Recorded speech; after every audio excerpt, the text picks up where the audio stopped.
কোন ছেলে যদি মেয়েকে ডিস্টার্ব করে ছেলের 6 মাসের জেল হবে। আপনি আরেকটা আইন পাস করুন, কোন মেয়ে যদি রাস্তাঘাটে বেপরদায় চলাফেরা করে তাকেও 6 মাসের জেল দিতে হবে। হাত তুলে বলো ঠিক কিনা বলো। বাজারে সুলাইল কলা নিলে ওই সুলাইল কলার ভিতরে মাছি বসবেই। তো আপনি রাস্তায় যদি বেপরদায় চলেন মাঝে মাঝে ইফতিজিং তো হতেই পারে। ভয়েস অফ সুন্নাহ, সুন্নতের সত্যবাণী। এই শুনুন, একটা ভোট নিতে চাই বোয়ালখালীর পৌরসভার মেয়র ভাইকে, আবু ভাইকে সামনে রেখে বলতে চাই, আমি যতক্ষণ কথা বলেছি কোরআন সুন্নাহ আর যুক্তির বাইরে কি একটা কথা বলেছি? তোর মুখ লড়ছে না, কি হইছে? এই সমস্যা কি তোমার? তুমি সামনে বসে চুপ করে বসে থাও গেলে গা দিয়ে মোদের দিস কই দিস ম্যাচ করে পাগলামি তখন করি না, বুঝছ না? অস্ত্র জমা দিছি, ট্রেনিং জমা দিছি। এই কোরআন সুন্নাহ আর যুক্তির বাইরে কি একটি কথা বলছি? তাহলে আমি একটি কথা কয়েকটা প্রস্তাব করব, উত্তর জোরে জোরে দিবেন। নবীর মহব্বত চাই কি চাই না? আল্লাহর ইবাদত চাই কি চাই না? মা বাবার খেদমত চাই কি চাই না? মা বোনদের পর্দার দরকার আছে না নাই? মাননীয় প্রধানমন্ত্রীকে ধন্যবাদ, একটা আইন পাস করছে, কোন ছেলে যদি মেয়েকে ডিস্টার্ব করে 6 মাসের জেল। ইফতিজার আছে না নাই? স্কুল ছুটি দিলে 3 রাস্তার মোড়ে তরই যায় বইতো মোবাইল বাঙ্গালা মধ্যে দিস কই দিলাম। এই আমার বোনকে ডিস্টার্ব করলে আমার গায়ে কষ্ট লাগতেই পারে, ঠিক কি না বলেন? আপনার বোনকে ডিস্টার্ব করলে আপনার আরাম লাগবে, ঠিক কি না?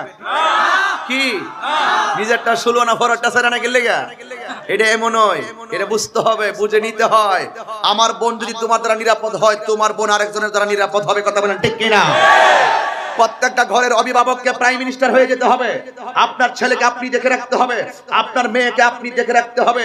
এই জন্য বাবারা বলতে চায়, মাননীয় প্রধানমন্ত্রীকে ধন্যবাদ দিয়েছি, কোন ছেলে যদি মেয়েকে ডিস্টার্ব করে, ইফতিজিং করে, তাহলে তার 6 মাসের জেল হবে। আজকের বোয়ালখালীর জমিন থেকে মেয়র মহোদয়ের মাধ্যমে আমি আর একটি স্মারকলিপি দিতে চাই। হ্যাঁ মমতাময়ী প্রধানমন্ত্রী, আপনাকে বলে দিতে চাই, আপনি যদি রাষ্ট্রের প্রধান হয়ে থাকেন, আপনি রাষ্ট্রের প্রধান, কিন্তু একটা প্রস্তাব আমাদের কাছ থেকে নিতে হবে, সেটা হলো আপনি আইন পাস করেছেন, কোন ছেলে যদি মেয়েকে ডিস্টার্ব করে ছেলের 6 মাসের জেল হবে। আপনি আরেকটা আইন পাস করুন, কোন মেয়ে যদি রাস্তাঘাটে বেপরদায় চলাফেরা করে তাকেও 6 মাসের জেল দিতে হবে। হাত তুলে বলো ঠিক কি না বলো।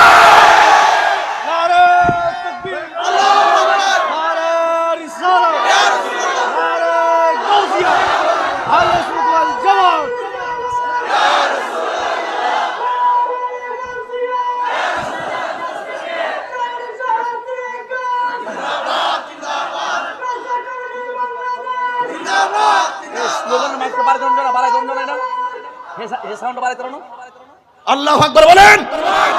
ল is no respecter of person, আইন কাউকে খাতির করে না। সো ল ইজ ইকুয়াল, আইন সবার জন্য সমান। বিড়ালের সামনে যদি মাছের কাঁটা দেয়া হয়, মাছ আর বিড়ালকে যদি বলা হয়, ও বিড়াল মামা তুমি মাছের কাঁটা খেও না, বিড়াল বলবে মামা ঘুমিয়ে থাকুন, আমি খাটের নিচে গেলাম। বাজারে সুলাইল কলা নিলে ওই সুলাইল কলার ভিতরে মাছি বসবেই। তো আপনি রাস্তায় যদি বেপরদায় চলেন মাঝে মাঝে ইফতিজিং তো হতেই পারে। আপনি ঠিক দুনিয়া ঠিক কথা বলুন, ঠিক কি না? আমার বিষয় দিছে সূরা নূরের থেকে, এরা চালাক তো, এরা মারাত্মক চালাক। বিষয় একটা দিয়ে শেষ করছে না, আরেকটা লেজ লাগাই দিছে।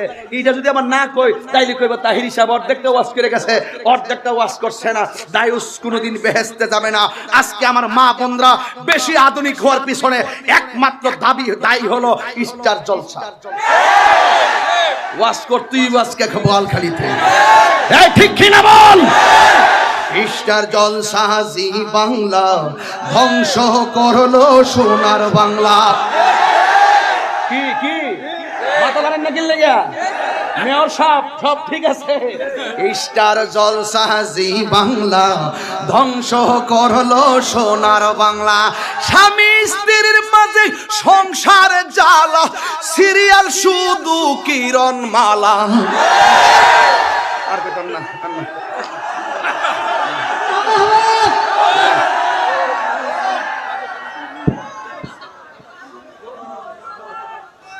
কিসে সমস্যা আছে? কি প্রবলেম আছে? এই যতক্ষণ তারা সিরিয়াল দেখে, ফজরের নামাজ কাজ পড়লে জোহর নামাজটা পড়ে না, জোহর নামাজ পড়লে আসর নামাজ পড়ে না, আর রাত্রের বেলা যদি এশার নামাজটা না পড়ে, দিনের বেলা আবার এটা উল্টা কাজা পড়ে না। কিন্তু ইস্তার জলসা রাত্রেটা মিস হয়ে গেলে সকালে আবার কাজা আদায় করে।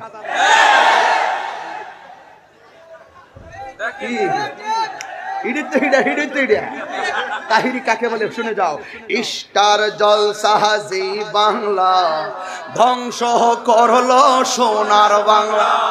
বউ শাশুড়ির মাঝে শুধু জ্বালা, বউ শাশুড়ির মধ্যে শুধু জ্বালা, ওই শুধু সিরিয়াল নাকি কিরণমালা। কি স্টার জলসা জি বাংলা ধ্বংস করলো সোনার বাংলা। বউ শাশুড়ির মধ্যে ঝগড়া লাগে দিন দুপুর। কি আসেনি? বউ শাশুড়ির মাঝে ঝগড়া লাগে দিন দুপুর, সিরিয়াল বলে জল নুপুর। কিরে আসেনি? এই জন্য স্টার জলসাকে ছাড়বে না, বন্ধ হবে যতক্ষণ বোয়ালখালীর মা বোন স্টার জলসা দেখবে, ততক্ষণ যদি এই বোয়ালখালীর মা যদি ততক্ষণ লৌহে মাহফুজের কোরআন তেলাওয়াত করে, তাহলে আমি তাহিরি বলে দিয়ে যাই, শুনে রাখো, তুমি যদি ততক্ষণ কোরআন তেলাওয়াত করো, তোমার পেটের ভিতর থেকে যেই সন্তানটা হবে, এই সন্তানটা হবে বাইজিদ বুস্তামির মতন আল্লাহর ওলি, আল্লাহর ওলি।